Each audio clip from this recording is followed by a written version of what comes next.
Good morning.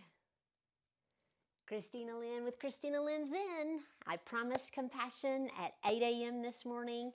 We may get a puppy to visit us. I am sitting in my floor. It's all about the Zen, right?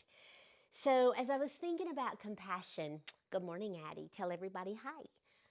I thought about our world really needs this. We need love, we need compassion. But what does compassion really mean? So I looked at several definitions and I found one that I liked. It was the humane quality. It's a quality, interesting, of understanding the suffering of another person and wanting to do something about it for that person. So that was quite fascinating to me. And so then that took me to, why do we do that? And so the more I read, the more I researched, I realized that a lot of things happen in the body, that hormones are released, like endorphins. Who would have thought? And then the endorphins give us a helper's high, a relaxed helper's high. It makes us feel good to do something for someone else and to actually do something for ourselves in the process. The other hormone that's released is oxytocin, and that was fascinating to me. Oxytocin is known as the relationship hormone, the love hormone. It has actually been studied that people falling in love, there's more oxytocin noted.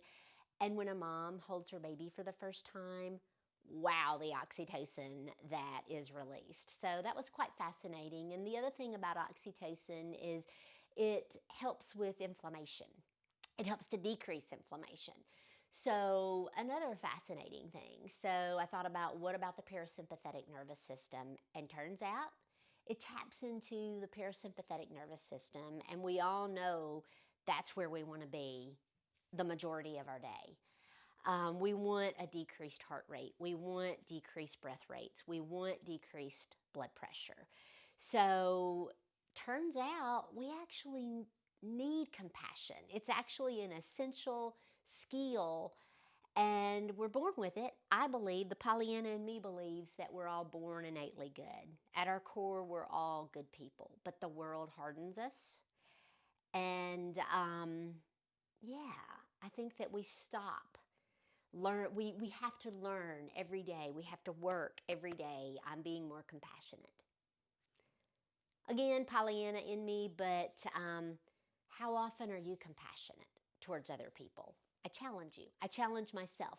So how do we do this? How do we give compassion? How do we give love to other people? And so the more I read, I was interested to see that the easiest people to give compassion and love to are the people that we love.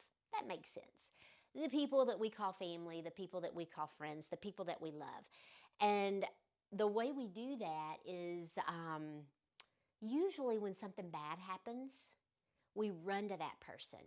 And I personally have to work on this a lot, because I want to go in and I want to take my hammer and my nails and I want to fix it, because the people that I love, I don't want them hurting.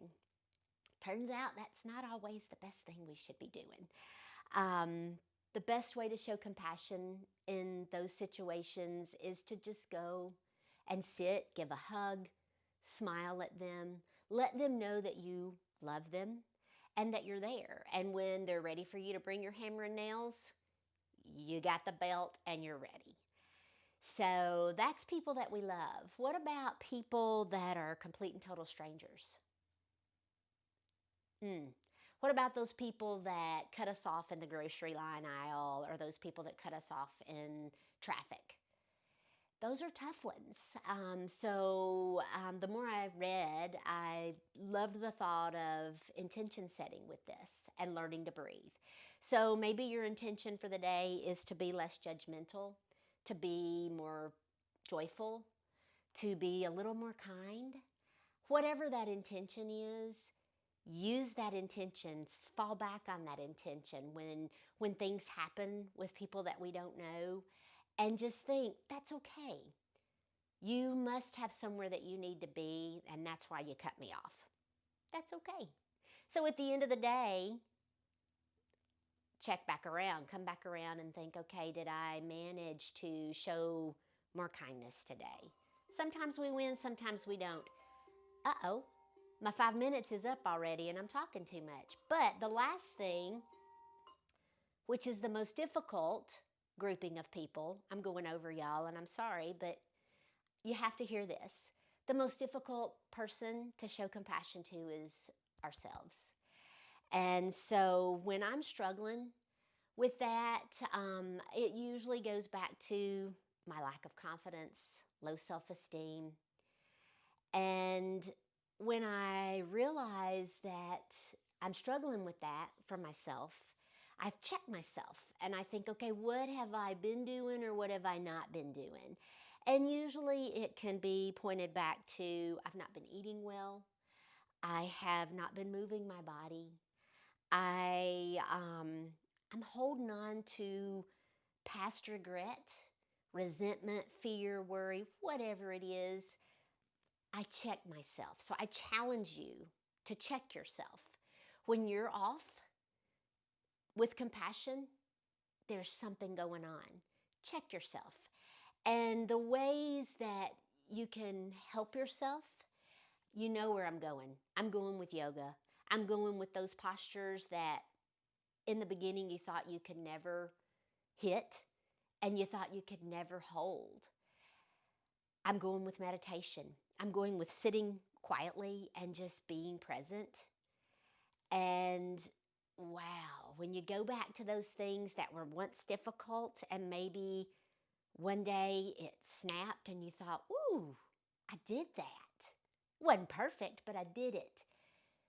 That builds your confidence, that builds your self-esteem, that reminds you that I am present, I am here, I am loved, I am enough, and I can persevere through anything. So our challenge is to be a little more compassionate.